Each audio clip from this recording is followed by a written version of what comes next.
Hello, everyone. This is Mars with the Digital Quill, the Digital Quill Podcast, the Digital Quill Media, the Digital Quill Everything.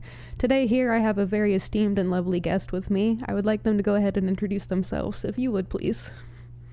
Hey Mars, thanks for having me. I am Lauren Brill, and I'm the founder of the Unsealed.com, an online writing community where we use writing as a tool to heal, empower, connect, and inspire. Before I started the Unsealed, I was actually a sportscaster for 10 years, working in local news in Cleveland and Buffalo, and then at a local high school sports channel in New York. And before that, I was actually a writer for the NBA.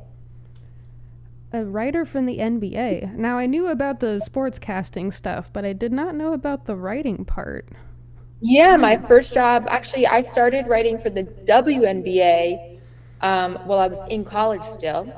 And then when I graduated from college, I spent one summer writing for the WNBA, and then they moved me to NBA.com. So I graduated college a little bit young, so I was 21, in locker rooms, working with athletes and writing stories for NBA.com. Wow. I've never been in that world of sports before. It was always something I kind of like watched off to the side, but like sports scares me. I'm more of I guess dance is a sport, right? I like dance, but like Dance is professionally, totally a sport. professionally, I'm not a. Dancer. I've seen a lot of professional dancers just through watching like Dancing with the Stars and stuff growing up, and there are some sports that I would love to be able to do, but I don't think I'm what you would consider an athlete person. I'm more of a book person. That's fine. But you know who you are, and you go in that lane. But I think everyone can. There's a sport for everybody, right? There's something that goes for everyone. Agreed. Everyone can be whatever they want to be. Now, I would love to pick your brain about the sports stuff because that is a world I don't know very well. But first and foremost, let's pick your brain of the worlds I do understand. Writing. Writing is a very big and important passion for you, correct? Yeah, I mean, I actually was not a very good English student early on. I remember in ninth grade, English was the only subject I did not get into the honors class for.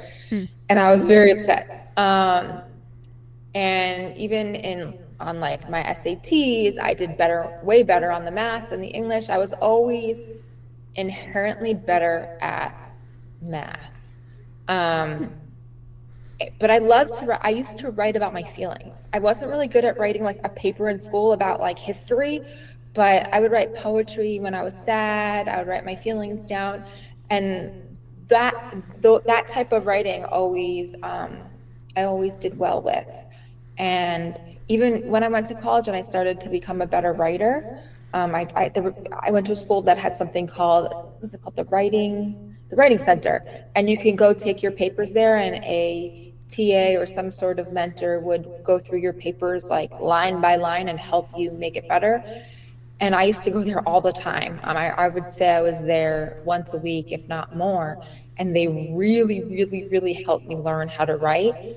But even then, to help me shape a story and write and get into the right frame of mind, I'd often start my papers in first person and then switch it back later, because for some reason first person writing came easier to me than third person writing. So I've always loved to write. I don't know that I had a natural gift for it, but I always connected more with first person writing, because you could write from your heart, and I think I'm better writing from my heart than my head. I took the liberty, because this isn't something I've done a lot of going through your letters and stuff on the Unsealed, but I took the liberty of reading through some of them, because I was like, I'm about to actually speak to you face to face, not over a Zoom meeting with the Unsealed, but like actual face to face. So I kind of wanted to get inside your brain a little bit.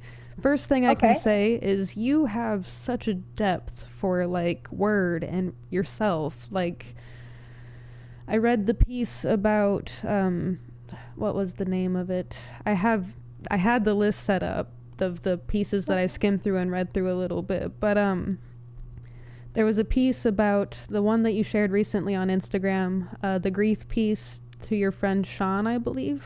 Yeah. And then I Yeah. also read a couple of your earlier pieces, like why you started the Unsealed. I don't want to like take your words from you. That's actually never really been my thing. I hate doing that. I hate when like, oh, let me just read this out loud for you. Like, I'd rather you do that. It's your voice, your story. So Yeah. So the piece I wrote about Sean, I wrote it, my friend Sean was 40 years old and he died from brain cancer. Um, I hadn't seen him in a couple of years, like I would say 2 years maybe before he died. I had moved. He lives in Cleveland. I was in Cleveland when he was in Cleveland, and then he continued to live there, and I moved.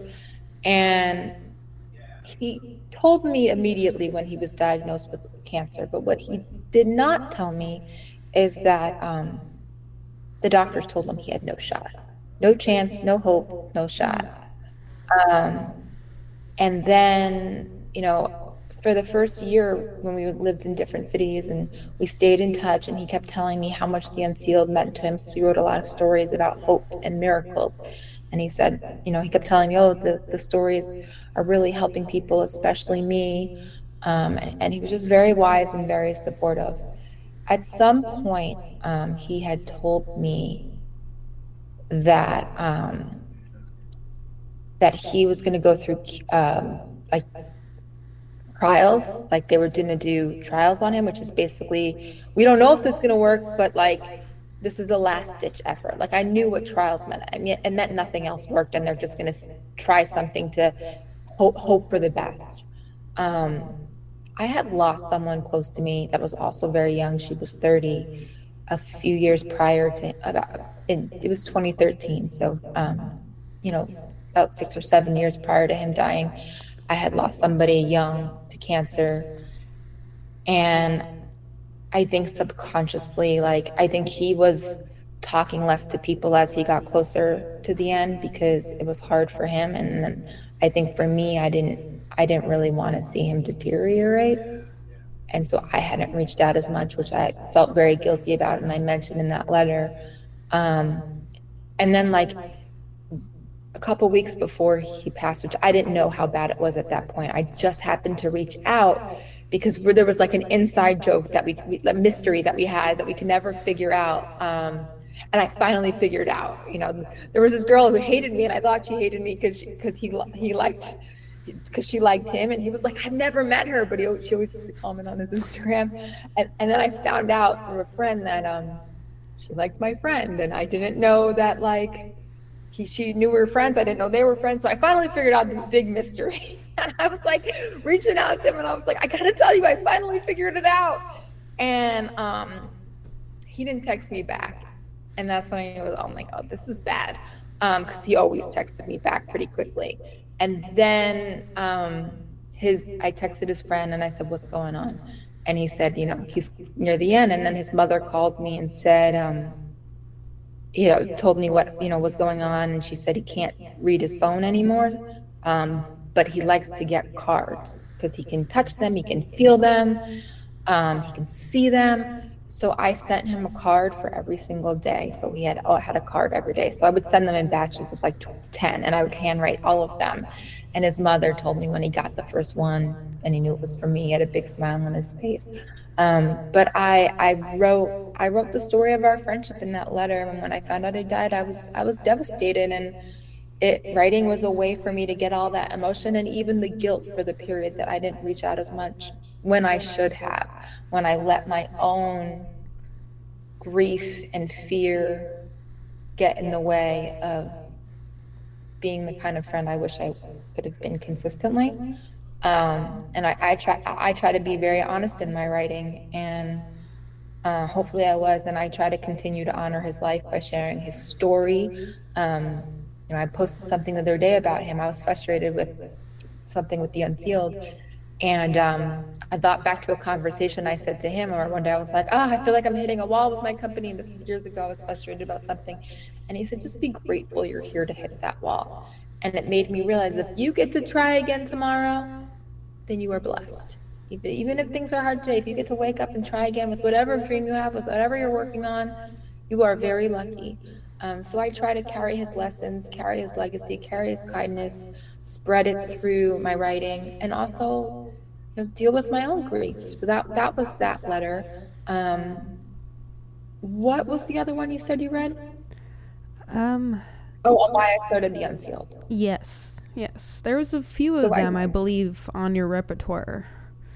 Or yeah, kind of. I think I have about like 20 that I wrote, but you probably saw the ones within my Unsealed profile. I have other ones in featured letters. I started the Unsealed because at 16, I was drugged and assaulted by two strangers, and I didn't tell anyone for years.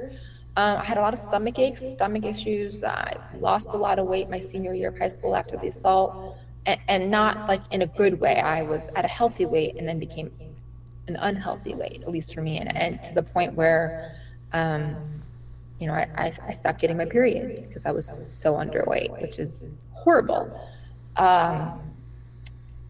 I didn't realize how much anxiety I had. I thought there was something wrong with my stomach. And at some point, I started writing about my feelings and writing about what happened. And then eventually I told my family. And the more I told my story and the more I wrote and the more I expressed myself, the better my stomach felt. Like, what do you know? So I realized the power of writing through my own trauma and through healing from my own trauma. And then 16 years after my assault, I was working as a sportscaster, and I was like, I want to tell my story. And I had wanted to tell my story, but then, I was telling stories about other people, and they were inspiring me to have more courage. And then my friend, Gabriela Cruz, told her story about her boyfriend being violent with her and her getting out of that relationship. And I said, what made you decide to tell your story publicly? And she said, I realize it's the silence of victims that allow predators to continue their predatory behavior.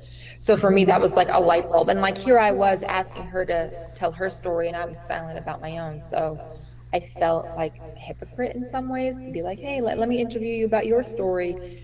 And then me keep quiet about my own. So I think it was her story specifically, accompanied by so many other stories I told of people overcoming adversity and sharing their story of trauma and struggle, that made me feel like I need to step up to the plate too. And I decided to write an open letter to sexual assault survivors. And this was April of 2017, I believe. So I believe Me Too happened September of 2017. So it was just before Me Too. So like, society was ready for it, but it hadn't happened yet. So when I came out with my open letter saying, hey, this is what happened to me, and this is what I want other sexual survivors to know, which is basically what hurts you doesn't have to hold you back in life, and it's not your fault. It was, when I wrote it, it was shocking for people. It was different. It was something that other people weren't coming out with. So unless you had opened up to your friends and they had said, oh, this happened to me as well, you did not know what was happening. You didn't necessarily know. Some people knew. It was happening so pervasively. And for some people, they thought it was uncomfortable that I went out and wrote this letter, but that's too bad. It went viral. It was the top story on our station's website for several weeks. And for me, it was extremely empowering. It was like I had this skeleton I was carrying in my closet for all these years. And I finally gave the skeleton back to its rightful owners, the boys who assaulted me, society, whatever. It wasn't mine to carry anymore because I just let it out. I put it out there. I told my story. And then on top of like freeing myself from the secret that I was carrying, I also got tons of messages from people who were like, this happened to my mother, or you inspired me, or I feel less alone, or I know that I can get through this because of you. So that's when I say my secret turned into my superpower, which is the trademark line for the Unsealed, because that's when I realized the thing that hurt me is the very thing that A, makes me realize how strong I am, and B, has the ability to guide and help other people. So that kind of led to this idea of like, what if I lend my ability to tell a story to other people's stories? And then and so I started ghostwriting stories for other people, and that's how I started the Unsealed. And then I was like, what if we open it up so other people can share their stories, and we could shed light on all different issues, all different people, all different walks of life, all different social issues, and hopefully connect people and make the world better and inspire people at the same time. So that is how the Unsealed was born. It was born from a true place of pain and triumph and perseverance and becoming and overcoming. So yeah, so I write about that because I want people to know that, like, you know, your secret can become your superpower. There's a lot of places I would like to go with that, because my mind was thinking about my own time with your community on the Unsealed and how I found you, and why I'm really glad and thankful I get to have this opportunity to speak with you, kind of in the flesh, sort of. Digital flesh. But you know a little bit of my story from sharing it through the Unsealed and everything. Granted, there are similarities and differences. I was sexually assaulted and molested by blood relatives, a blood relative growing up. So I fully resonate with you on wanting to turn secrets into superpowers, and how your friend said, I can't remember it verbatim, but she said, Silence that allow predators to continue their predatory behavior. Yes. Gabriella Cruz from Cleveland. Can we put that on a t-shirt by chance? Because I gotta ask her quote, but I think I might post it on the Unsealed Instagram. Put anonymous. No, I'm kidding, if she's not comfortable with it, but I hope she is. I'm sure she is. She's amazing. But yeah, I fully resonate with that quote and that idea, because when I created the Digital Quill, and I'm still in the beginning stages of creating it, it's still new. It was kind of like for me, creating a safe place so people don't have to experience the kinds of things that we have experienced. And if they have experienced what we've experienced, having a family, a community, a sisterhood, a brotherhood, a hood of people that are there around them. Because it truly does take a village, I think, in this world for anything and everything. Like, if it isn't just about growing as a populace, it takes a village. If it isn't just about healing as a populace, I think it takes a village. And I think what you've created here, thank you for creating it, for one, but two, I think what you've created here, well, yeah, you've created something so freaking beautiful. And I have to say, I've said it before, thank you for creating it, because it is giving me the courage to be building my own community around protecting people, around growing people, around loving people, and being a people and not a monster. Because there are some of those around. When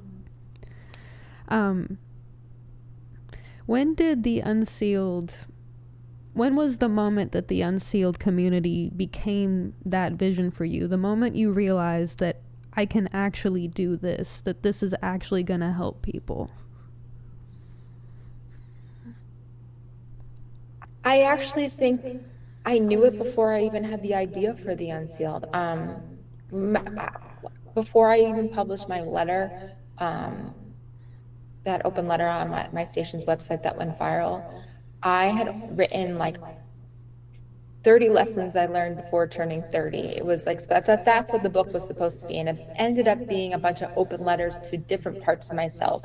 Dear Miss Ambitious, dear Miss Broken Hearted, dear Miss Perseverant. Like, it was all versions of myself. And a lot of the writing was just like a stream of consciousness. It wasn't like a continuous story. It was all these different letters, and they were all basically a stream of consciousness about different aspects of my life to that point. And I started the book by saying, I hope one day that I can change the world. And then I ended the book by saying, I finally figured out how I'm going to change the world, by allowing my story, or by allowing my truth to help you discover yours. That was the last line. I finally figured out how I'm going to change the world by allowing my truth to help you discover yours. So I think I knew when I wrote that, I didn't know what was going to be, but I knew that theme was going to be the center of it. And then once I created the Unsealed, there's been a few moments in my life where I feel like when most people were in that similar situation, they were scared and they had knots in their stomach. And for me, I was completely calm. I just knew it was going to work. One example is when I got married, I was not nervous the night before I got married. We actually technically got legally married and then had a wedding later because we had to get legally married in the US and we had a destination wedding. I was not nervous to get married. There was just like happiness. I was not nervous. There was no cold feet. There was just nothing. I just was like, there was something inside of me saying, this is right. And I had that same feeling when I started my company. My sister-in-law, I remember her saying, are you terrified? I didn't raise money. I didn't have money. Like I didn't have like a cushion or a backup plan. I just knew I was going to make it work. Just knew it. I knew it, I think, because it was coming from a place that was so real. Like I wasn't building something. I wasn't thinking like, how can I make money? And then creating an idea around that. I was thinking like, what do I want to do? Like, what is truly me? Like the Unsealed is the true reflection of so many different pieces of me. And I feel like when you're in life, when you're true to who you are and yourself and your heart, it just works. Like because it's you will do what you need to do because it's in line with who you are, that it's natural to execute. It's natural for me to show up on these Zooms. It's natural for me to read and respond to these pieces. It's so aligns with my heart and my soul that, I just knew this was the right path. I can't say that I knew that like, that it would go to a certain height and I still don't know. I don't know where the Unsealed is going to go. I just know I'm on the right path. I would say that I always knew I was on the right path. I didn't know where the destination would be, and I still don't know where the destination is. I just know that I am in the right place. I'm on the right road, heading in the right direction. And that carries me through the moments when, because it's not easy running a business, but like when you tell me that the Unsealed means something to you, it motivates me or anybody else. And in those moments where I'm just so frustrated and like, I'm like, oh, is this all going to fall apart? I'm like, no, this is meant for me. I'm going to figure it out. So because it aligns with me so well, and because I have just this inner belief that it's going to work, I work through problems, in a way that's like, I just know that this is going to work itself out. I love that. My next question for you might be kind of a lame one after all of that, but where do you want to see the Unsealed? I mean, oh my God, that's not a lame question at all. I would love to see it go bigger and bigger, and I would love to like align with, a streaming network and have shows and create content based on the letters. And I would just like to have a truly like multimedia platform with lots of different media forms. And I would like to have it on TV, and I would like to allow, instead of me just hosting Zoom, have our members host Zooms on different things and give other people a chance to host and connect and inspire and just, and I would love it if like it was a, nationwide or world-renowned brand where people know, like if they have an inspirational story or a moment of perseverance, they have a place to tell their story and a place that their story will be appreciated, cared for, encouraged, and celebrated. I love that a lot. I love that a lot. I'm going to say this for the rest of my existing days on this planet. If there's anything ever that you need to help your community that I might be able to offer, please let me know. Like, email me, call me. Anything, because just help spread the word. I try like to every so and again. It helps the algorithm. Should I go spam the algorithm after this episode? Yeah, just go and like everything and comment and like. Comment, like, share, repost.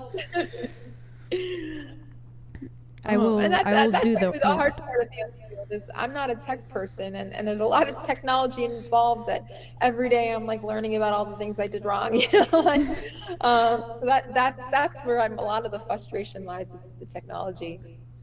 Honestly, I feel that one because this is my first time using Google Meet for the podcast and like hosting Yeah. with another person, and I'm like, is this even recording correctly? I think it is. Oh We'll my shall gosh. see by the end of the episode.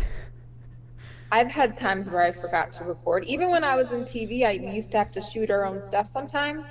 And Hmm. there's been a few times I forgot to press record. And when you realize after doing like a 20-minute interview that you forgot to press record, and then you have to tell the person you interviewed, you're like, If you can handle that, I'm pretty sure you can handle any form of rejection ever. I've had a whole lot of rejection in my life. So my mom always says that I think no means find another way. I like that, and I might try to live by that. Yeah, no means Find another okay, way. not this way. Like when you like when you're driving and there's like a roadblock, you still got to get home. So you're just like, okay, I got to find another way home. You can't That's just how I see it. pull over and You don't park just and say, sleep in okay, your car. Park in front of the detour. Well, that's a good point, and that's new advice I'm going to take on. No means find another way. Yeah. Okay. I like that because there's a few times where I'm like, oh, what if that person doesn't want to do an episode? Well, eventually they might want to. No just means not right now. Yeah, exactly. It's true. Now, let's see. Trying to remember what Zoom episode it was because there was a meeting we were in one time, and I've been wanting to share this with you again and like with everyone in the world again. If we could treat each other like how we treat each other in the Unsealed Zoom meetings with how we treat the world. Like I remember someone saying that one time. I forget who it was. It might have been all the time. It's like, me. I say it all the time. I say if the world functioned how we function on the Unsealed, the world would be a whole lot better place. I mean, you see, we have people from every single walk of life, from socioeconomically, racially, in terms of sexual orientation, gender identity, whatever it is, you name it. We've had it on the Unsealed. And people are, even politically, we've had different sides, and people are kind, respectful, they listen, they are compassionate. On the Unsealed, I feel like everybody sees the humanity in each other because their poetry, their writing, their vulnerability connects in a way that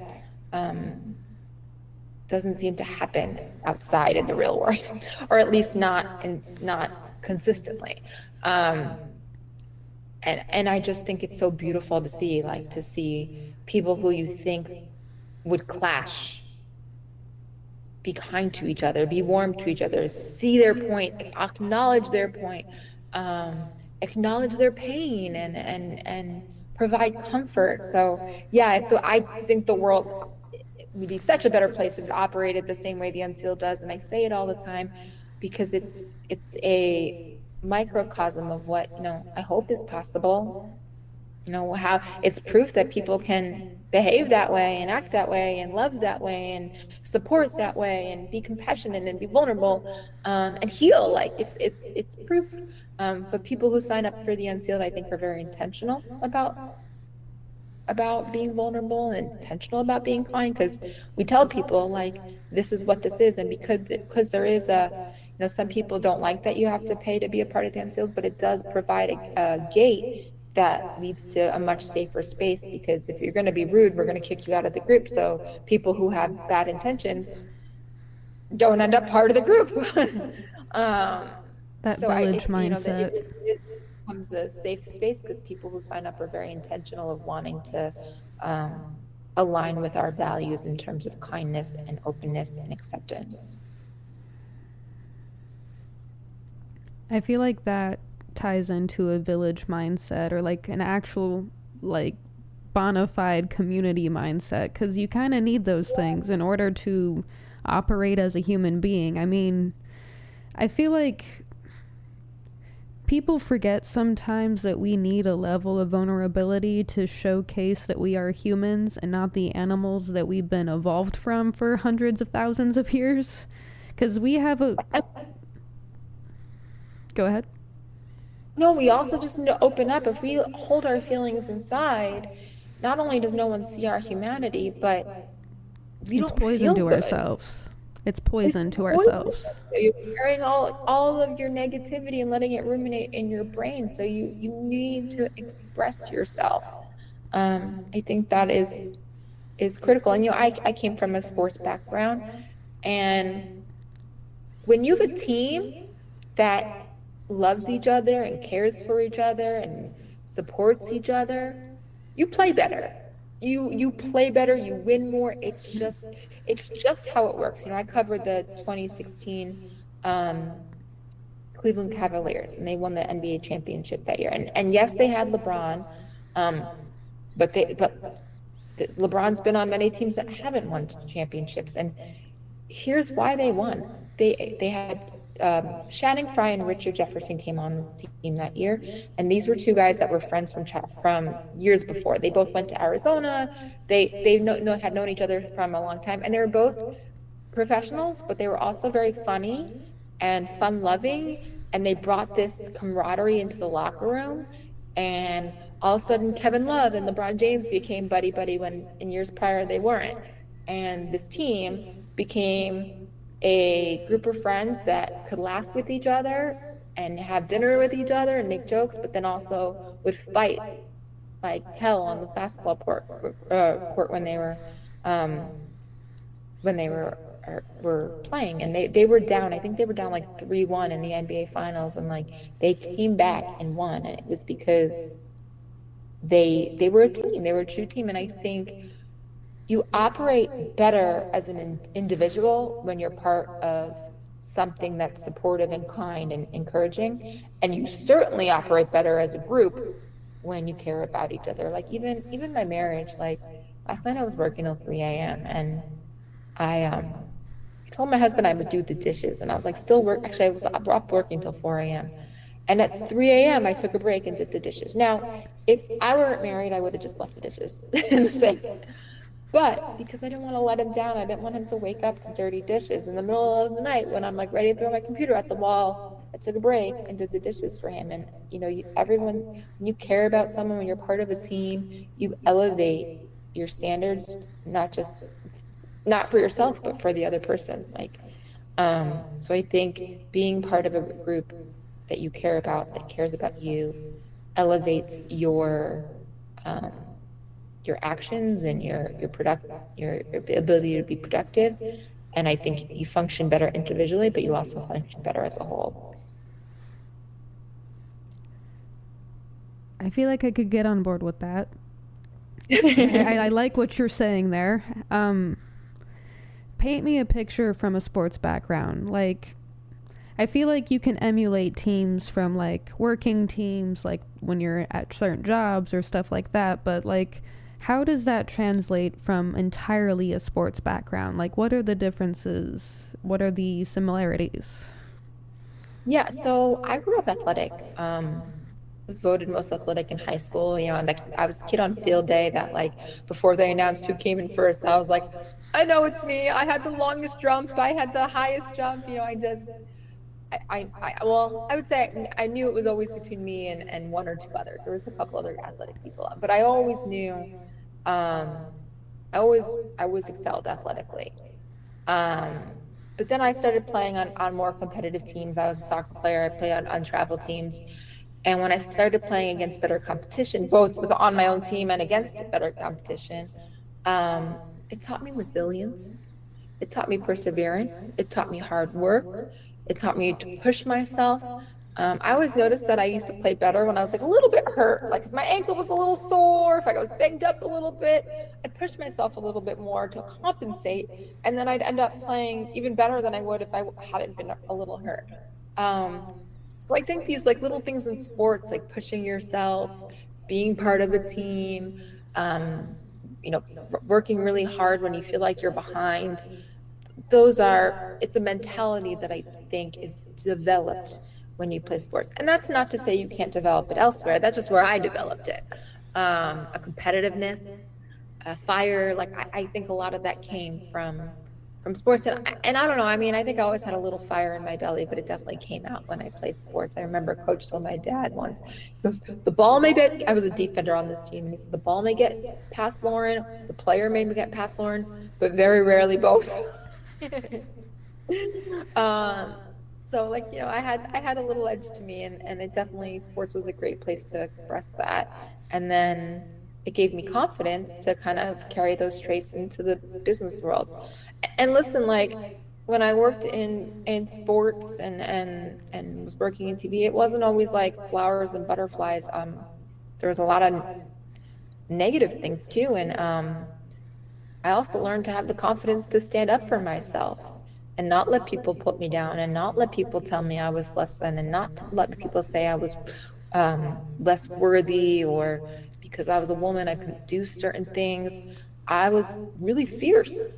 So it wasn't always like, okay, I work as a team and that kumbaya, like if I wasn't getting treated well, or if I wasn't getting a fair chance. I think playing sports and also my family gave me the confidence to be like, you know, I am powerful and I can stand up for myself. And I don't know if I would have that level of fierceness if I hadn't been an athlete or played sports. Like I believed I was strong just to speak up. That's really good. How many different sports did you say you played? I don't remember if we covered that. Yeah, I mean, in high school, I played soccer and lacrosse on like the school teams, but you know, when I was younger, my parents put me in everything. So I played a little tennis. I love to rollerblade to this day. Like that's my thing, rollerblading. When I was 6, I was a figure skater. Wanted to play hockey, but my parents wouldn't let me. They said they were very concerned that I would beat up all the boys. And I believed them that was their concern. I was like, well, that makes sense. We don't want anyone to get hurt. That was the kind of the chip on my shoulder that I had. I believed I was really tough. Yeah, I played soccer, tennis, lacrosse at some point. I went to basketball camp a couple times, but I don't think I was very good at basketball. I ran track one year. I probably tried every single sport at some point, I feel like. I did try softball once. I didn't like it. Yeah, I mean, I don't know. About boxing, as a young adult, I went to a boxing gym and used to box a lot. I never boxed against like other people because, you know, didn't want to hurt my face, but I didn't want to get punched. I just wanted to punch. But I used to do a lot of workouts, boxing workouts, and go to the boxing gym.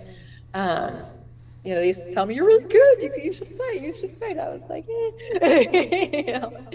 My school had self-defense. I enjoyed that. I mean, I've tried a lot of different things and I enjoyed all of them, but soccer was my main sport. That's what I did traveling. That's what I committed a lot of time to. Before I joined a traveling soccer team, I did a lot of dance. I was a dancer, tap, jazz, ballet, modern. I don't remember the names. Like I did all of them. Did you ever do ballroom? Ballroom dancing? I don't think I did that one. I tried that out for a little bit. But yeah, I enjoyed it all. I enjoy movement. That's awesome. Did you ever get super into swimming? No, and I'll tell you why. I have curly hair and I used to straighten it all the time. So I didn't like getting my hair wet. That would make sense. I feel like if you straighten your hair all the time, get it wet, it just curls right back up. Yeah, and then the chlorine in my hair I didn't like. And then when I used to play in cold weather soccer, and I wouldn't sweat that much or at all, so I would be able to like touch up my hair and keep it. Like I'd keep my hair for a week when I blew it out because it's so thick. So swimming wasn't for me because it didn't align with my hair goals. Didn't align with my hair goals. I love that. My mother was a swimmer. She liked swimming. I had a pool in my backyard growing up. My mother figure used to call me part fish, and I'm like, I just like the water. Let's move near a beach. Yeah. No, the water is very relaxing. It's also used in therapies, I believe. There are different types of water therapy, especially in sports medicine too, if I'm not mistaken. Yeah, and even just going in the ocean, the salt water is like very good for recovery. Like the Interesting. salt water from the ocean. And then also, swimming is low impact. So if you have like bad knees or bad like whatever, it's you can get exercise without stressing those joints.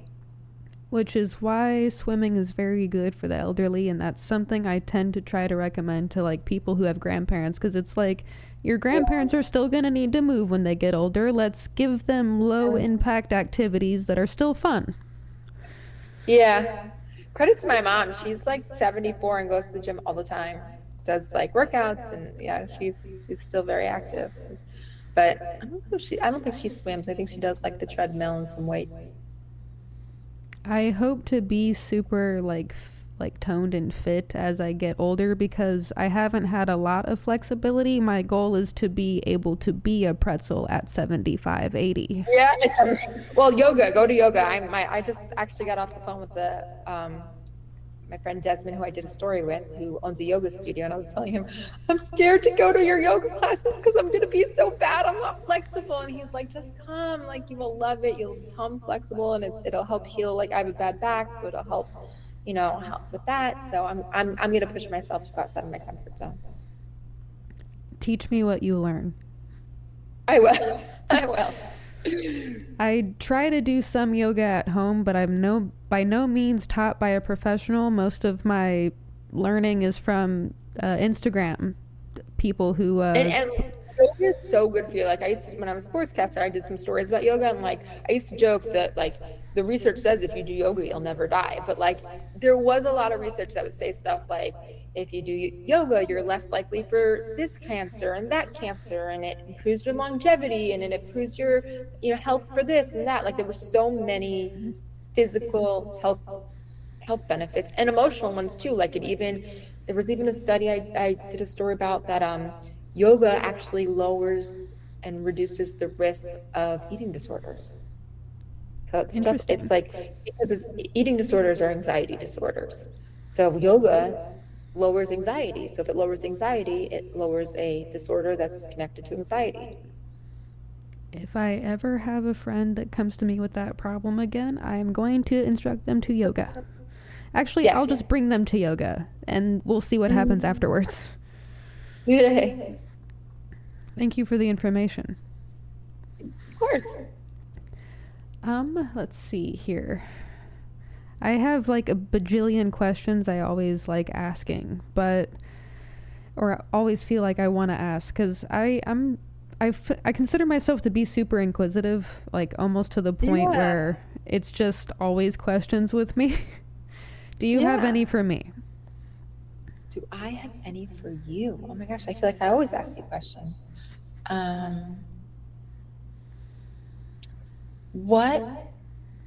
What do you hope your viewers take away from your podcast? This episode in particular, or in general? Both. I'll answer the in general one first, because that's easier. My viewers and my friends, my fans, whatever they end up being called, what I want them to take away from my podcast or my show is that the human tapestry, or the human condition, is a very volatile thing, but it's also very rich. It's rich with color, it's rich with story, it's rich with experience. And I guess if I had to have one solid thing, it's that it's okay to be human, and whatever that means to you, as long as you aren't like hurting other people or actively destroying things. Like, being human is okay, whatever that means to you. I love that. And that's like kind of going back to what you were saying earlier, is it was a while earlier, brain is getting tired, but finding out what works for you, and like finding yourself, and like self-mastery and self-discovery will help you be like a better community person, whether you're in leadership or you're just like, I call it the grunt work, but even like the grunt work matters. Like, all of it at the individual and collective matters. That probably doesn't make sense, unless it does. No, you're saying it. I totally get it. You're saying, every effort matters. It does. And I think that's so true. And I think it's important to know, like I had a professor in college, her name is Liz Abstract. Her mother was a very famous politician and feminist named Bella Abzug. But when I would walk out of her class, I would always feel like, oh my God, I could change the world. And it's important that we believe as individuals that our actions matter, because if you think they don't matter, why would we try? And why would you decide to do something good that actually might benefit you or someone else? Yeah, you have to know that and believe that each one of us has the power to make a difference in other people's lives, but more importantly, we have the power to control the narrative of our own lives. Obviously there's some things we can't help if we're exposed to, especially as children. But there's a billion quotes, you can't control the hand you're dealt, but you can control how you play it, right? And that's a quote from someone else, but not a direct quote though, because I butchered it. But my point being, whatever situation you are handed in life, you can make choices to make a better life for yourself. And like for me, like I was talking to my mom about this today, in businesses, they talk about the bottom line, and usually the bottom line is how much money did you make, right? Like bottom line. For me, the bottom line for my life is happiness. Like, do I want more of this or more of that, or am I hoping that? Yeah, but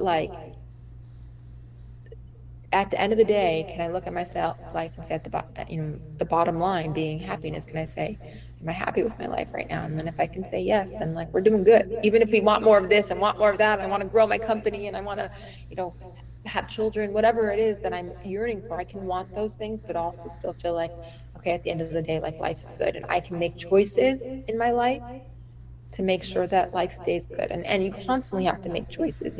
People have to walk out of relationships or open their heart and walk into relationships, or they have to take a job or leave a job, or they have to, set up boundaries with people in their life to maintain their peace, to maintain their happiness. And through challenges and through the ups and downs in life. But I do believe we all have power over our own narratives and our own stories. There was a forum I took once upon a time, my sophomore through, I think, my senior year of high school. It's called the Landmark Forum. I'm not sure if you're familiar with it, but it's based in Scottsdale, Arizona, if not across the world. It's quite an interesting thing. There were a handful of people who said it was a cult. I don't think it's a cult unless you're talking about a money cult where a bunch of business people throw in money and it's, all posh and business and that kind of world. Unfortunately, as much as I understand the business world to a degree, I want to understand the people world a little bit more, because I don't care about money. I should care about money a lot more than I do, but I have seen it destroy things. I have seen it take perfectly good and amazing and beautiful, families and areas. It's just, I don't think it's a good thing to want to seek. But with that also being said, I do think it's a tool, and I think, like you were saying just now, I like the idea of your bottom line being your happiness, your peace, your love. How much love do you have in your life? Some people have absolutely none, and I kind of wish I could give them a little bit of mine and be like, here, take some love. I think everyone needs a little bit more love. I think love is the most powerful healer for pain, emotional and physical.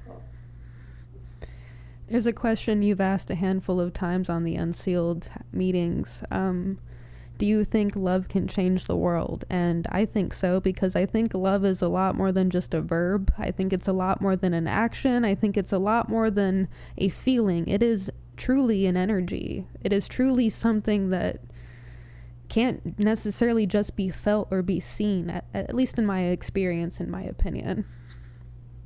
I do think love can change the world. I think when we love people, we heal both ourselves and the other person that we're giving love to. And I think if people are healed and happy and they love each other, they'll stop hating each other. And this world could definitely use a little less hate and a lot less hate, right? Like this world can definitely use more love and less hate. But I do believe love heals. I do believe love empowers. I do believe love inspires. So that's why I try to function in a way that gives both the people that I'm closest to a lot of love and warmth, but also people that I know less. I try to give a lot of love and warmth. If you read, some of my responses on the Unsealed, I always say, XOXO, sending hugs. I want people when they open up to be met with love and warmth and kindness and encouragement. And I believe just like when you have strep throat and you take some antibiotics and it cures your throat, I think when you are emotionally upset or hurt or traumatized, when you give someone love, it can help heal some of that pain. For me, the imagery I'm getting in my head when you're speaking of that is strange frame of thought, but when you are comforting or solacing a child who is screaming and crying and having a temper tantrum, you're giving them love, and that tends to calm them down. I feel like that is true for anything. Like, I really love what you had to say there, and it kind of makes me think that, like, earlier today, I was in my head and being grouchy and grumpy, as sometimes I do. And Me too. Let's get started. I read something where it was just filled with compassion and love, and I'm sitting there like, I'm an asshole. I can be an asshole sometimes. Because I was sitting there being angry, and I'm like, what am I angry over? Life is good for like the most part. Like, nothing is on fire around me yet. I should not be angry. I should be calm and grateful and appreciative that I have this moment to experience and live vicariously through other people. Yeah, I mean, every day, like, this is one of the reasons I fell in love with my husband among many.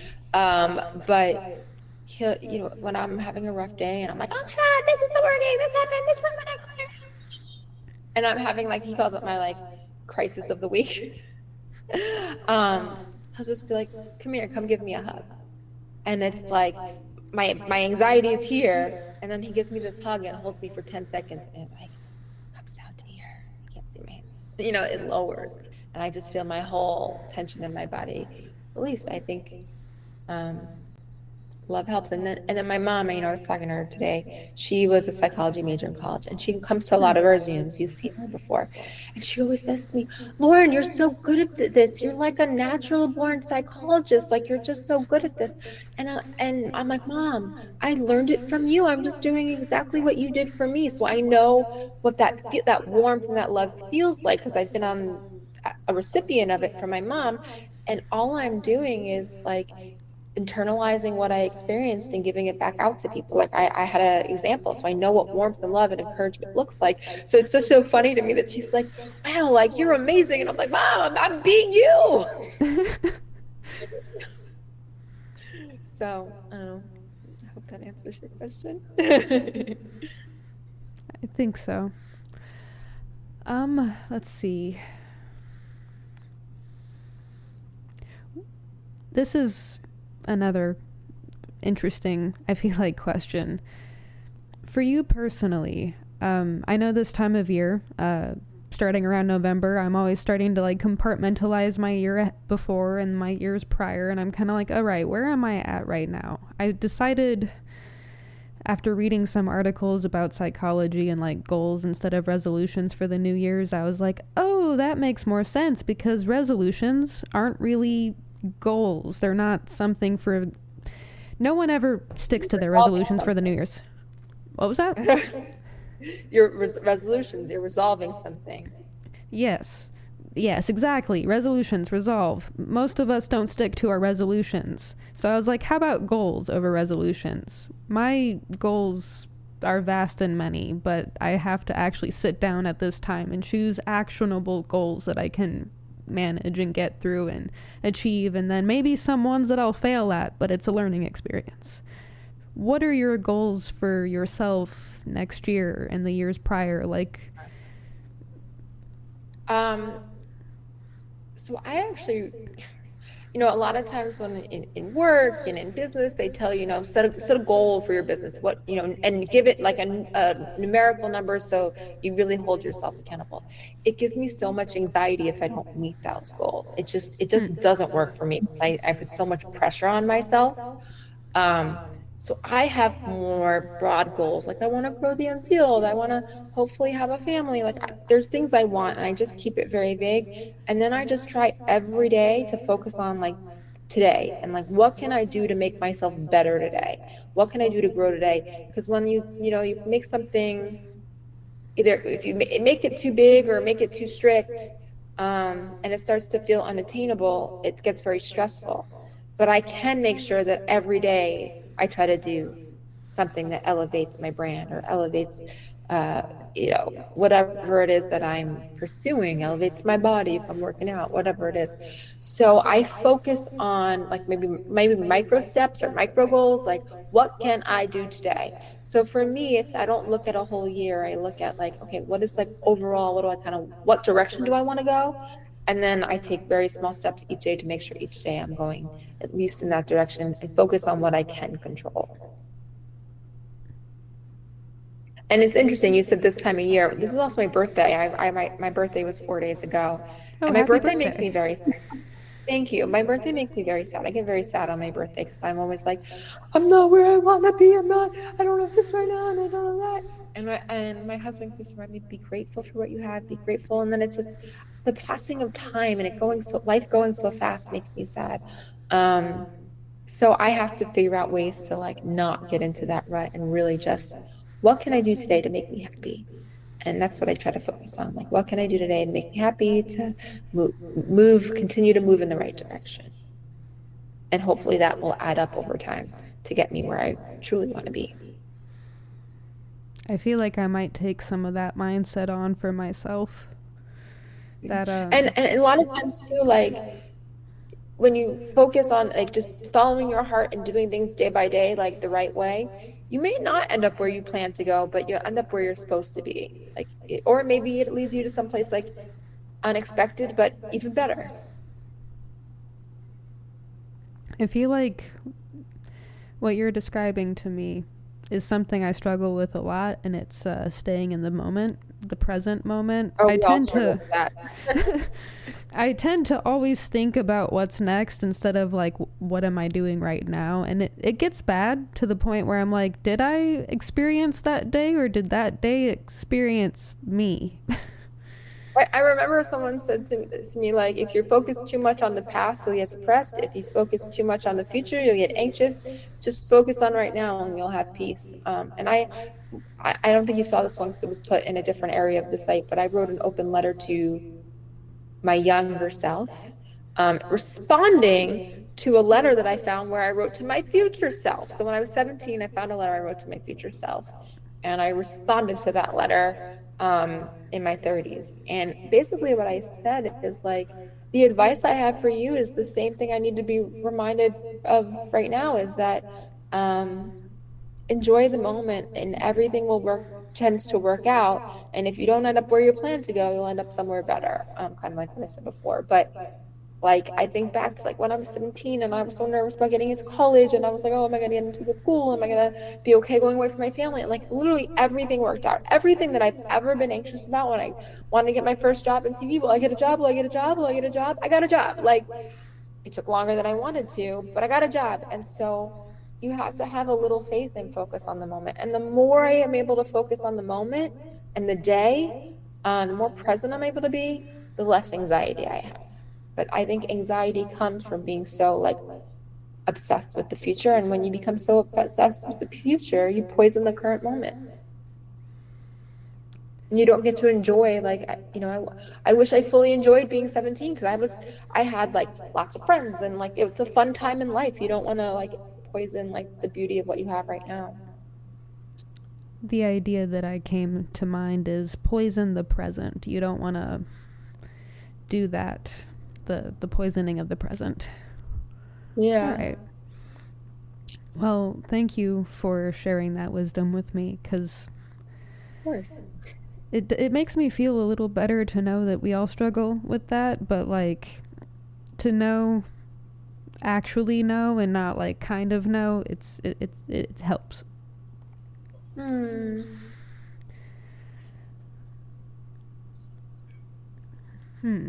How many books have you had created for the Unsealed? Oh my gosh, I don't even know exactly. I think 9. Let me see if I can check my Amazon.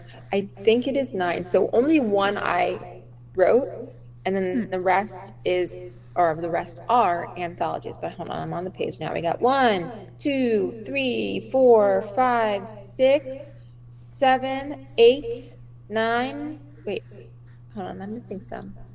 Did I get all of them? Oh no, 9. It is 9.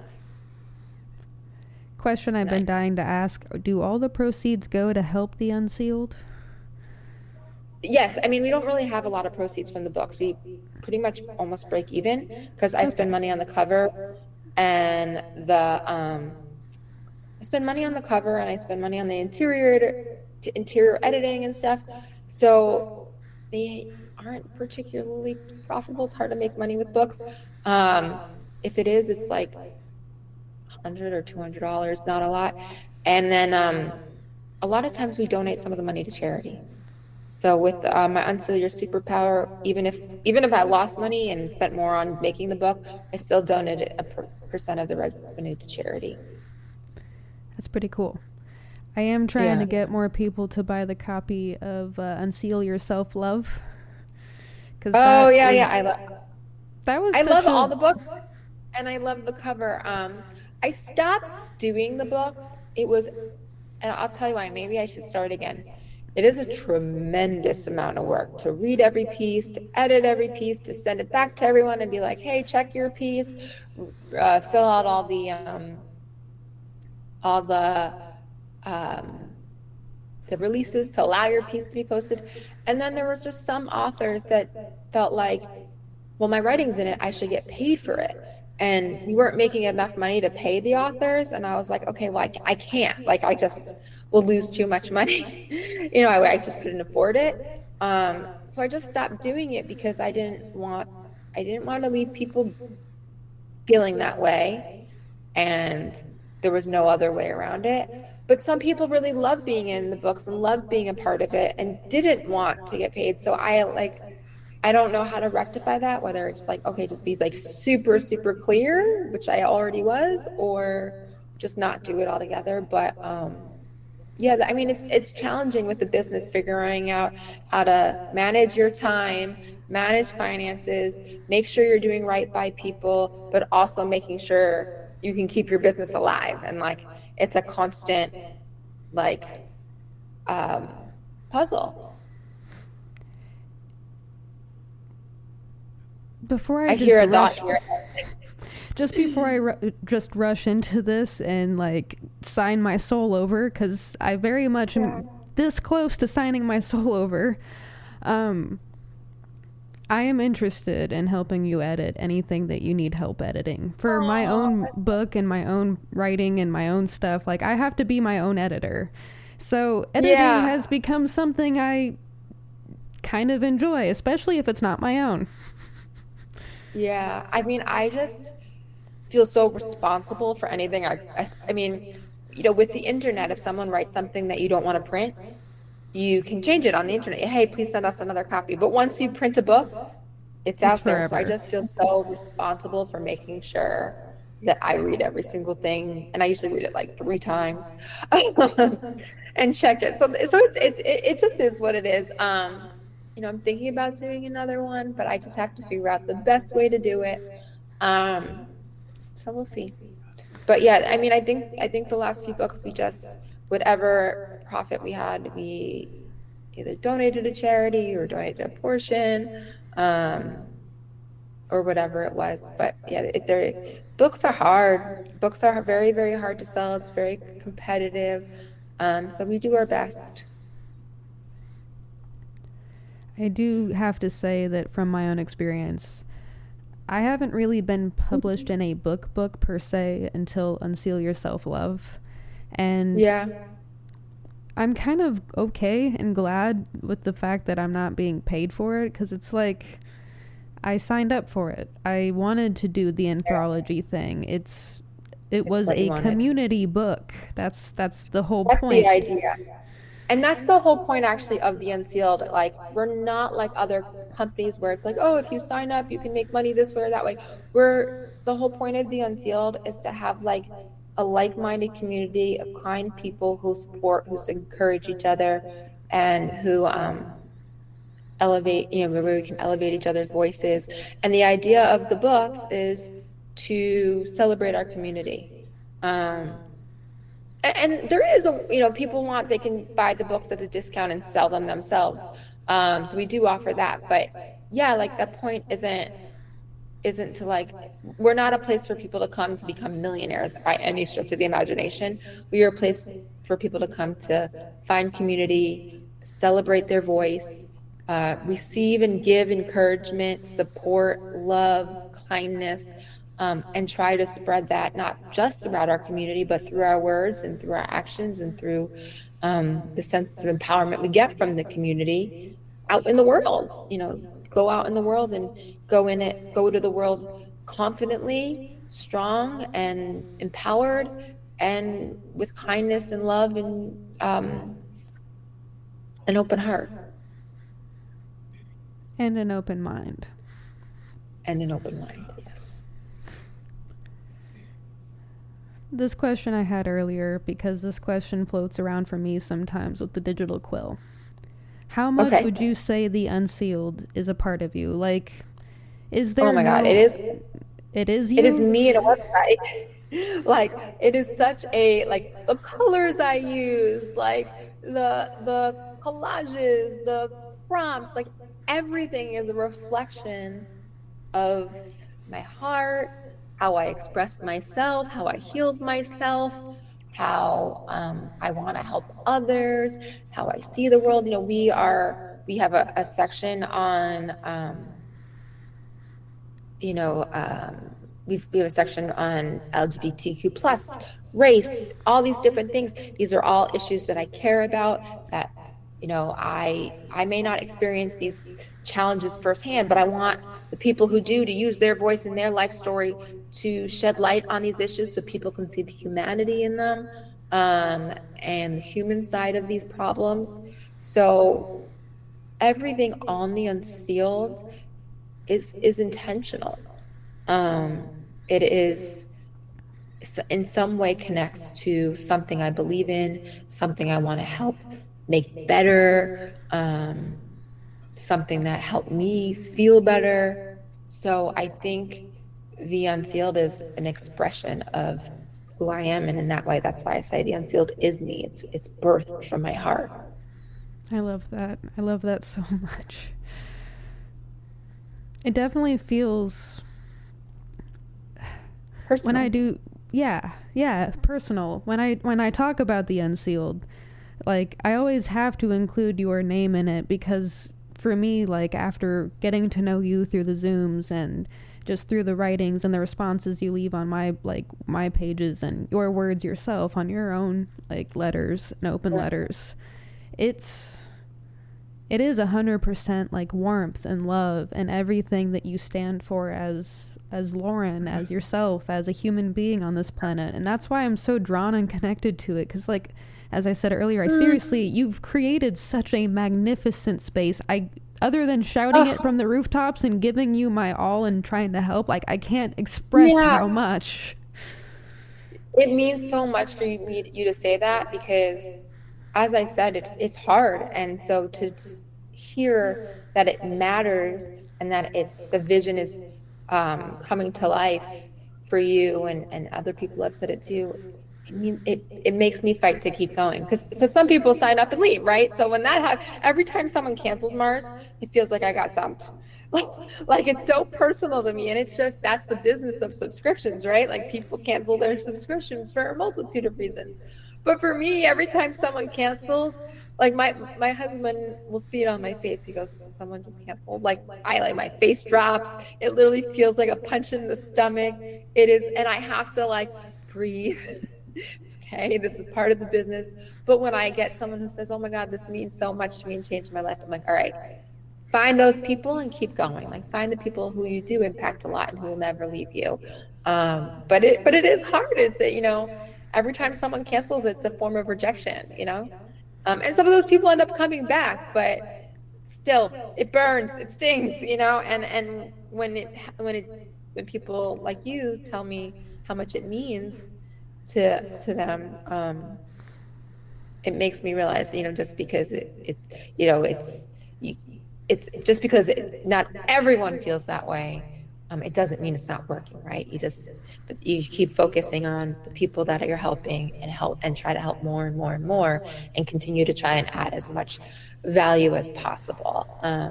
But it is hard running a business, and it is hard balancing so many different, you know, technology and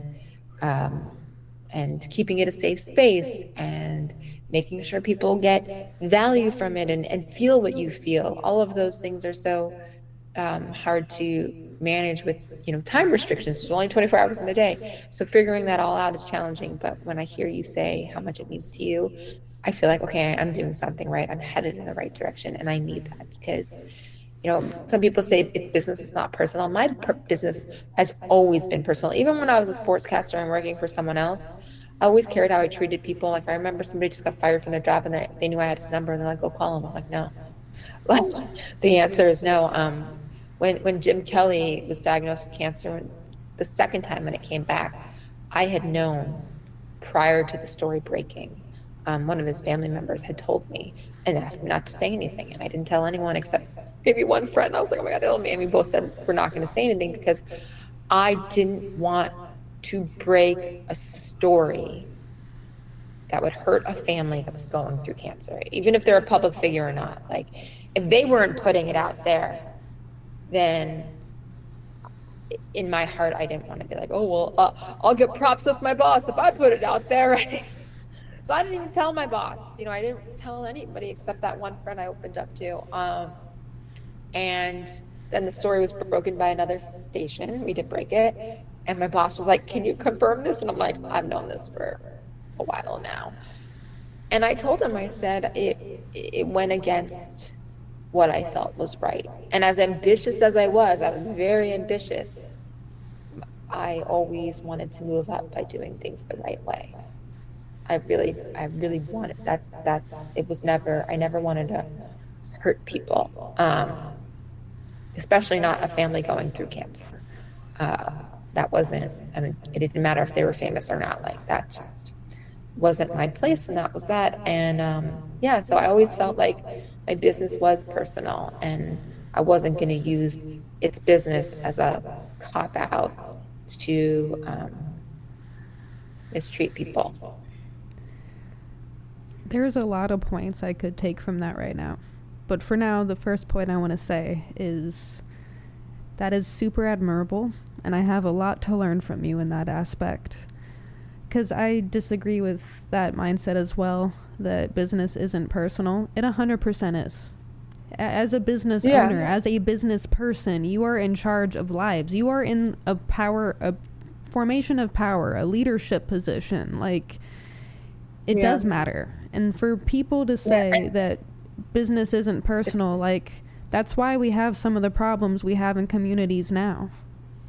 Yeah, and like, I mean, I think a lot of people do make money by hurting people and doing things that are unjust, but it makes me respect and want to support like people doing things the right way. I actually just commented, I follow Sahil Bloom, and I'm like, I'm such a nerd. I'm such a fan of his.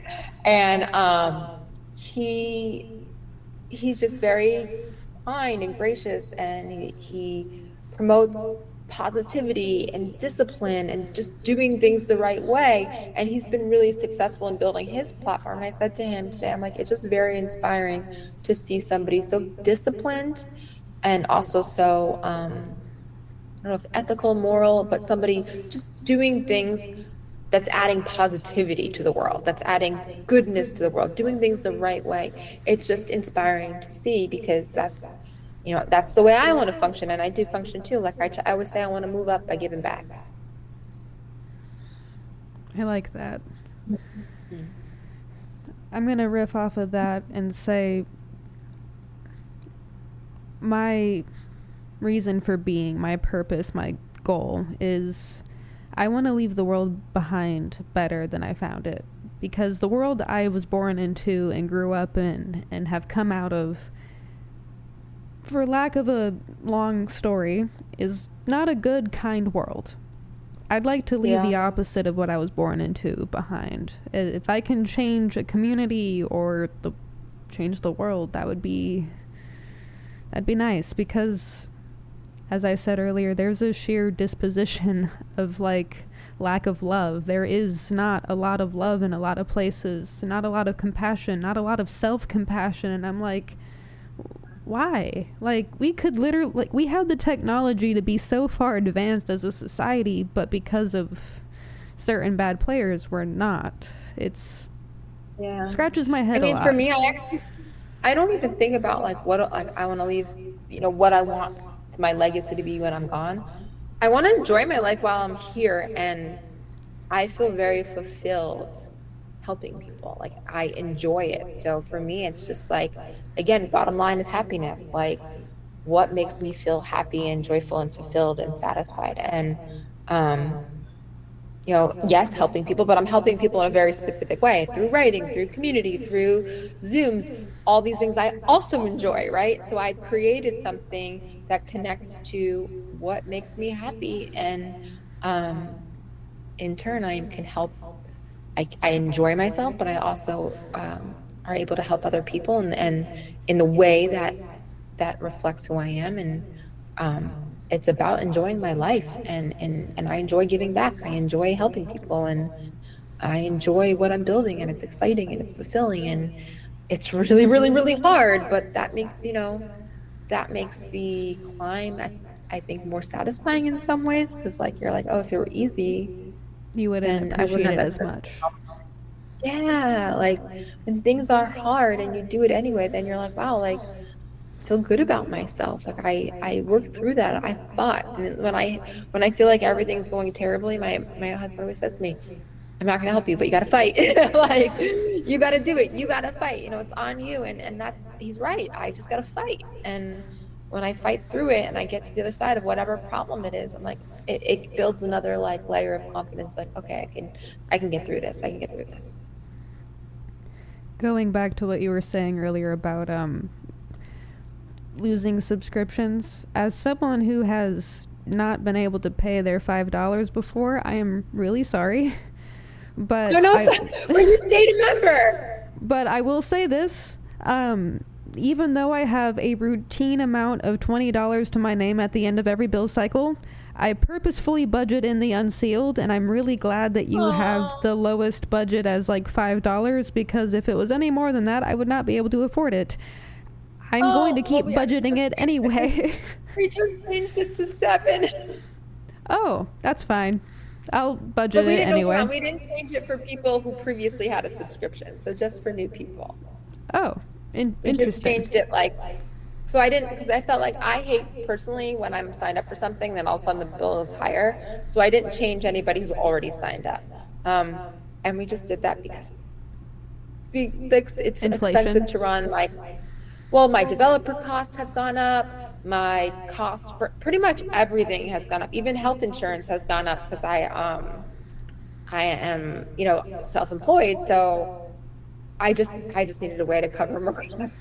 But, we try to make it as affordable as possible. If you sign up for a yearly, it actually averages to $3 a month, or $3 and change a month. It's $45 for the year, so whatever 45 divided by 12 is. I'll tell you 1 second. So there is a way to do it cheaper, but yeah, I'm hoping that $2 doesn't make that big of a difference. I'll be fine. Well, for you, it doesn't matter. You're grandfathered in. Oh, well, consider me a founding member, ? Yeah, so if you do 45 for the year, it's $375 a month. So that's actually the cheapest way to go. I'll have to remember that the next time I am talking about the Unsealed, which will be very soon, because there's a new challenge out that's due this Friday, actually. Yeah. It's due this Friday. Yes. Oh, no. I have work to do. Yes, dear younger me, here's what you didn't understand, which is a great challenge for you. Did you happen to write your own letter yet for that? I didn't do one specifically for this, but I have written to my younger self. I've mentioned that letter before. I wrote, "Dear younger me, here's the advice I'd give you." Is that prompt that the current challenge kind of a riff off of the one that you've written to before? Or is it a completely different kind of challenge? I hear a lot of people talk on the Unsealed that like when I was younger, I didn't understand. It's XYZ, different things for different people. So I put that in a prompt, and we've done a lot of Dear Younger Me prompts, and people seem to really like them and find them, healing. So I've done a lot of different versions of them because it heals people. So I remember one did really well. "Dear Younger Me, here's why you shouldn't worry." So stuff like that, like we've done a lot of these because I think a lot of people carry pain from their childhood and don't even realize it. So when we write to our younger self, we kind of unravel some of that and unlock some of that. And, you're basically like reassuring you're going back in and kind of healing some of that pain, healing some of that whatever it is that you're still carrying. I'm kind of torn on the prompt I want to do for myself when it comes to this one, because there's a lot of things I didn't really have the ability to name at the time, as we all have things. Like, we go through experiences sometimes, and sometimes we can learn the verbiage or the experience to explain what happened. Does that make sense? I think that's why writing is so magical, because it allows you to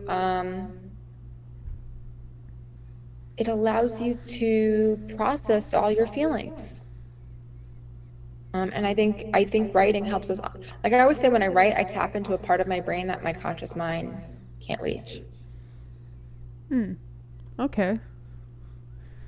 It's like it taps into almost yourself. Like sometimes I'll write something, I'm like, oh, this is how I feel. I didn't notice that. Yeah, like it helps me like I'm able to like be so reflective that I almost explain myself to myself.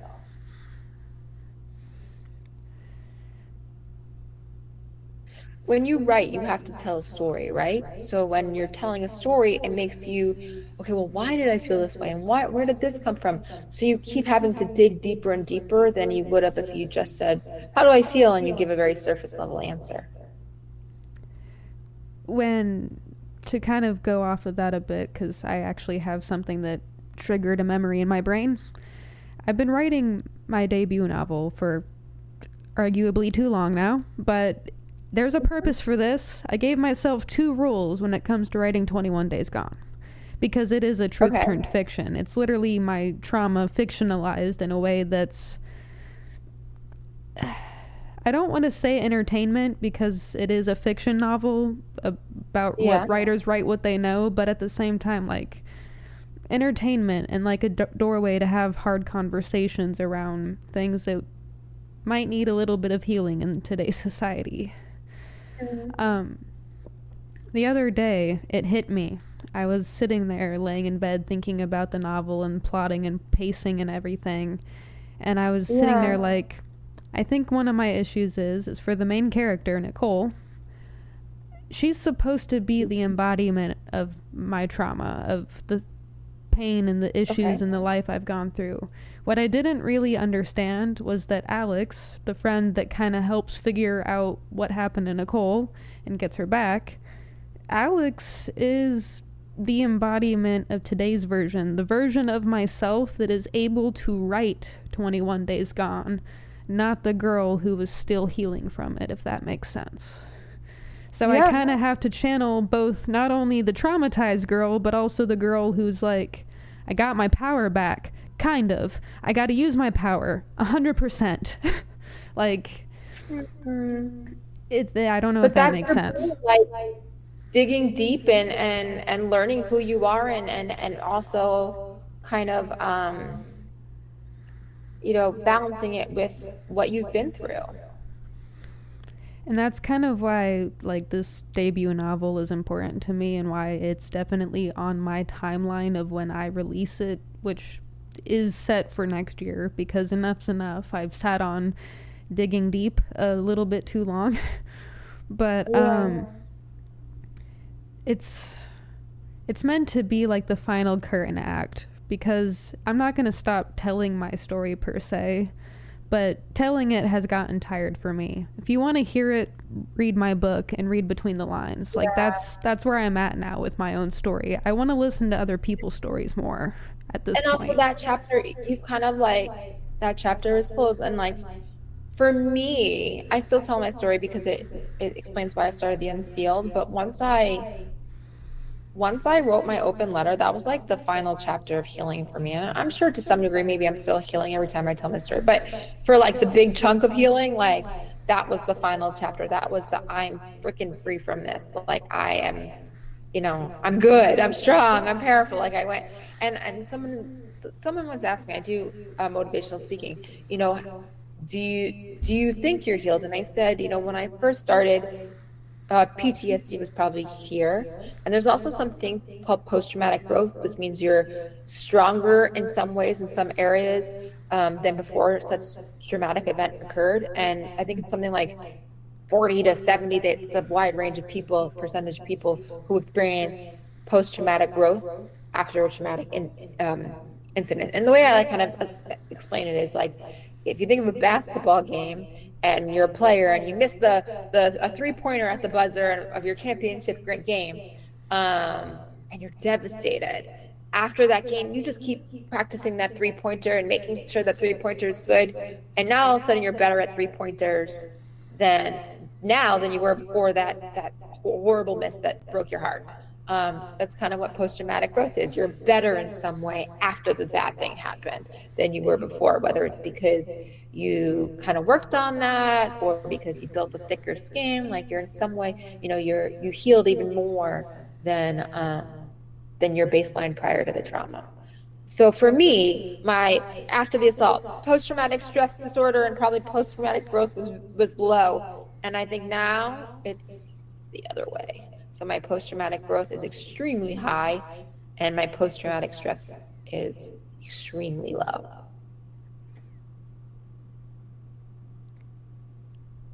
You might have just uncovered a revelation for me.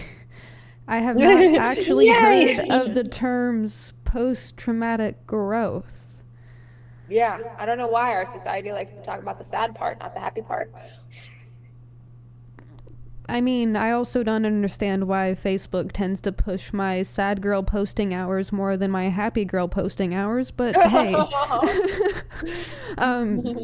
Social media loves sadness, I guess. Yeah.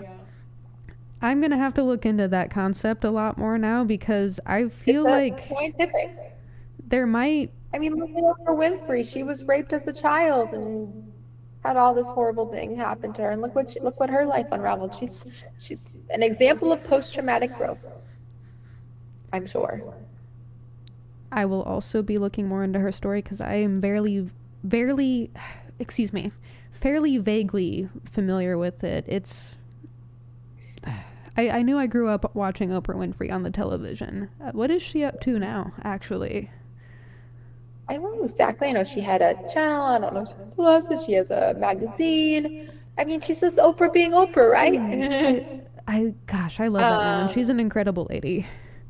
Very powerful. And she's very, and here's the thing too. They say people who have been through trauma are more compassionate. What a superpower that is. Compassion,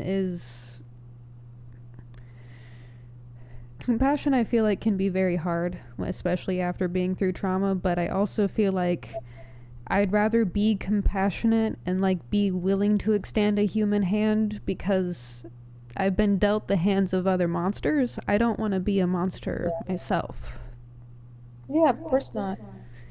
Of course not. And I feel like sometimes people go one way or the other. They either repeat the behavior or repeat the negativity that they've seen, or they decide, hey, I want to be something completely different. I'm hoping I can help more people find the being completely different part, because there was a quote I came up with. You've probably heard it before. Hurt people hurt people. Yeah. Well, I started saying a couple of years ago, I don't want to be a hurt person who hurts people. I want to be a hurt person who heals people. And some people might give me the side eye over that. Like, what do you mean you want to be a hurt person? Well, the hurt happened. It's not going to go away. I'm always going to remember the hurt, but I don't want to be a person who's been hurt, who hurts people. I'd rather heal people. Like, hey, here is what happened to me. Here's what's happened to other people. Let's not repeat these things again. And also, you can carry something and have hurt, but also it can be a scar where it's like not actively bleeding. You're not actively in pain, but you're like, it's still there, but you've learned how to manage those feelings in a way that you're not actively like in pain. So you're healing or healed to some capacity, even if you remember, and are able to help other people.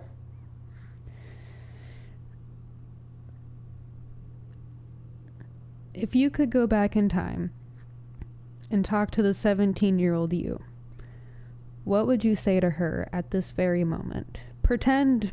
Same thing I wrote in my letter to her. Enjoy your life. Enjoy the moment. Don't worry, everything works out just fine. You get into school, you get the job, you meet the guy, like all the things that you were worried about, like turn out fine. So like knowing that, enjoy the moment. Don't focus on the things that you're like, oh, what if this doesn't happen? And now flip that script. Tell the 70-year-old you something. What would you want to tell her if she came back from the past and sat with you right now, or the future? I think I want to hear from her more than she wants to hear from me. You know, I hope you're having fun still. Like, I hope you're still, you know, I always hope to stay true to the purest version of myself, somebody who believes in themselves, stands up for themselves, someone who takes risks, someone who pursues every dream they have, doesn't take no for an answer, lives boldly. You know, I was telling my husband this story. When I was 13, I was in a movie, and they were filming in Miami. My parents we were on vacation. My grandparents lived in Florida at the time, and my grandfather had a heart attack. So my parents were like, you know, an hour away. They didn't bring my brother and I to the hospital because I was like 12, he was 16, and they just thought it was, you know, they didn't want us to see my grandfather that way. So they left us at the hotel. I guess my brother was supposed to be watching me. I don't know. I went on a walk, and there was this hotel where they were filming a movie, and there was a barricade, but they were letting people in who were staying at the hotel. I was not staying at the hotel. I did not have a key, but since I was 12, I was just like, I'm staying at the hotel. I don't have a key. You know, I'm 12. So they let me in, and I'm sitting on the set, and I'm telling people, I want to be in the movie. I wanted to be in the movie. So they told me, that guy's the director. We'll tell you when to go up with him. Like, we'll tell you when there's a break. You got to go up to him and ask him. He's the one who can let you in the movie. So eventually they're like, okay, now's a good time. And me, 12-year-old me, you know, on the guy's shoulder, excuse me, can I be in your movie? And I'm like, again, they're like, this is a barricaded area. Like, there's famous people in this movie. It was Jennifer Tilly, Jeremy Piven from Entourage. But there was another guy, the guy from Mr. Holland's Opus. Richard Dreyfuss was in the movie. Burt Reynolds. These are older actors, but they were all in this movie. And I was like, excuse me, sir. And not only did he allow me to be in the movie, but he invited my whole family back into the movie. He actually said, you know, bring your family back later tonight. Come back at 8:00, and you know, I'll talk to your parents, because you know I was 12. And you know, at 8:00, I brought them back. They were filming in a basement somewhere, and it was a crowded area, and they're like on the walkie-talkies, Lauren Brill's family is coming through, Lauren Brill's family. And then he invited like my whole family to be in the movie. My parents had to go to see my grandfather again, so it ended up being just me and my brother, and it was just such a cool experience. But I hope that spirit never leaves me, that spirit of like, I'm gonna go after what I want. I'm gonna be ask for what I want. I'm gonna be fearless and bold and a little gutsy and sneak onto movie sets. I don't know. I love that. You know, I love that I did that at 12 years old. Another story from when I was a kid. I had a crush on Jonathan Taylor Thomas from Home Improvement. Loved him. So cute. my dad, I was in 5th grade, and my dad's like, "What do you want for your birthday?" And I was like, "I want to meet Jonathan Taylor Thomas." And he's like, "What do I look like? The CEO of Disney? Like, what do you want me to do?" He's like, "What's your second choice?" I was like, "Forget it. I'll figure it out myself." Like, I was like annoyed at it. So I start going and researching online. And this is like, the early days of like people regularly using the internet. Like it was like, AOL AIM days. But I found a charity called the Audrey Hepburn Charity for Children that were running like fashion shows and this whole like weekend long of events with all these child stars. I think it was Audrey Hepburn's Charity for Children. And I got to meet Jonathan Taylor Thomas. The tickets were like $20. Like it was nothing. Like, and we got there early because there was a movie premiere, and my mother happens to be like the most gorgeous woman to walk the planet. So his security got there before he did, or some of his security. And he started talking to my mother, and I think he thought my mother was pretty. And he goes, "You guys stay with me, and I'll get you to meet Jonathan Taylor Thomas." So Jonathan Taylor Thomas ended up sitting right behind me in the movie theater. I was on the elevator with him. He kissed my cheek once. And then the next day, the guy got us into like backstage of the fashion show, and I met like all the, I was 9. I met like Lindsay Lohan, who was a child star back then, Mara Wilson, and Devon Sawa. We went to the premiere of the movie Wild America, so Devon Sawa was in too. Like all these like very big 90s child actors. There was a girl who just passed who I actually have a picture with. She was in the movie Harriet the Spy, and also Gossip Girls later on. She just passed away, unfortunately, from a liver disease. But yeah, I got to meet all these kids, and it was because like I didn't take no for an answer. I was like, "Oh, Dad, you're useless. I'll figure it out myself." And I went to my parents and I was like, "Here's what I found. I want this for my birthday." And my dad was like, "Okay." So I tell the 70-year-old me, don't let, the challenges, the hurts, the pains, the, hard times of life ever kill that spirit. Always have that spirit. Always live life boldly and with excitement and with fearlessness. I always want to be that person. Your story kind of reminded me of something slightly similar, but not nearly as cool in my opinion.